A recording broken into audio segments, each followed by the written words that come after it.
And my next question is, I'm switching gears again. Do you watch Stranger Things?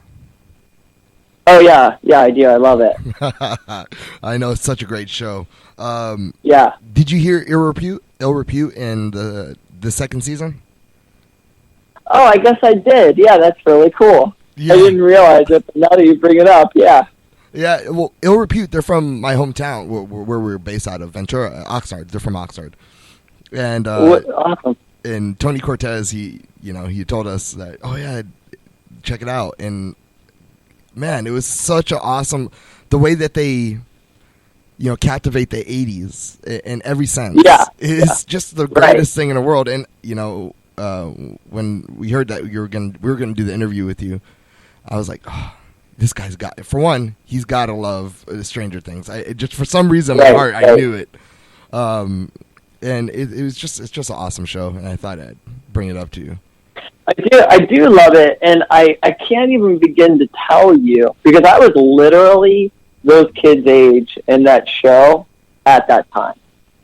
And it blows my mind how perfectly they recreate that time. Like, honestly, it puts me right back there. It's crazy, And the good and the bad, and I look back and I remember, I see the absurdity in it, I mean, the 80s was such a weird, absurd time. I mean, it was such a time of transition culturally, and it was like, there was all this, people were so excited about, technology in the future and computers, and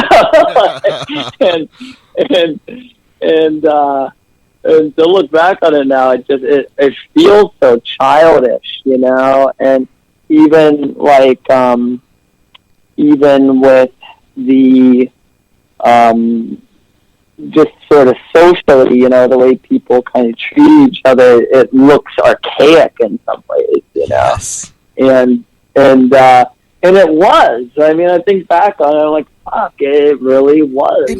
And what drives me crazy about the 80s is, everybody thought it was okay to make fun of Asian people. You know what I mean? Yeah, in any movie, that was the cool thing. Oh, it's not racist. It's just funny, No. Right. 16 candles, long duck dong. That was, it was and that's where I feel like we've made some progress. You can look back and feel like you can be in the world today and just feel like, oh, we haven't gotten anywhere and things are fucked. But when I was growing up, if you were in my neighborhood and you were a black kid, you probably would have gotten beat up, And now in that same neighborhood, I walked into a coffee shop the other day, and there's all kinds of people in there, and there was this white guy tutoring this black kid, and I thought to myself, man, this is so awesome, because we actually have come a long way, and things have changed, and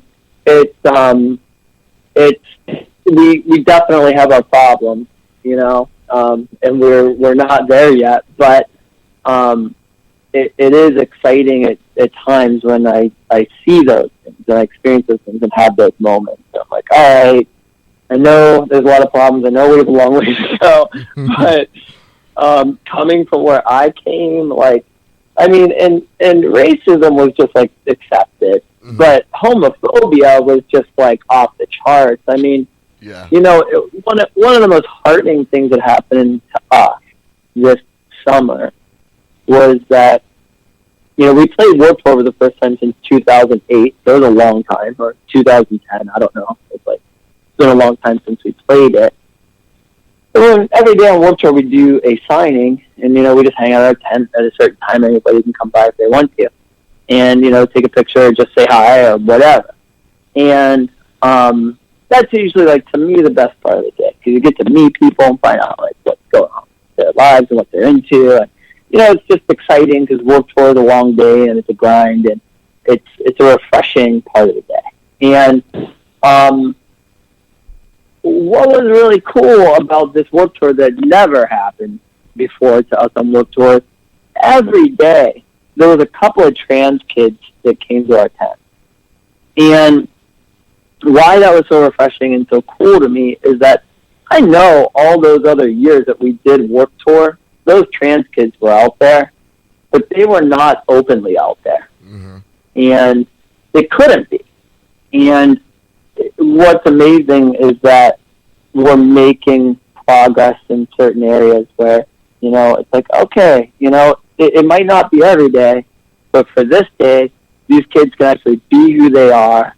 They know that they have allies out there. They know they can come up to our tent and talk to us just about the fucking weather or their favorite band or whatever, and that they know that they have somebody who's their ally. And, you know, that's really, like, to me, that was the most inspiring thing about the summer. And so there's, as much as it feels like we're stepping backwards, and we are right now, we've made a lot of progress, you know, and it's often like 3 steps forward, 2 steps back. That's sort of how history goes a lot of the time. So we're in that 2-step back period, but it doesn't mean that we won't move forward again.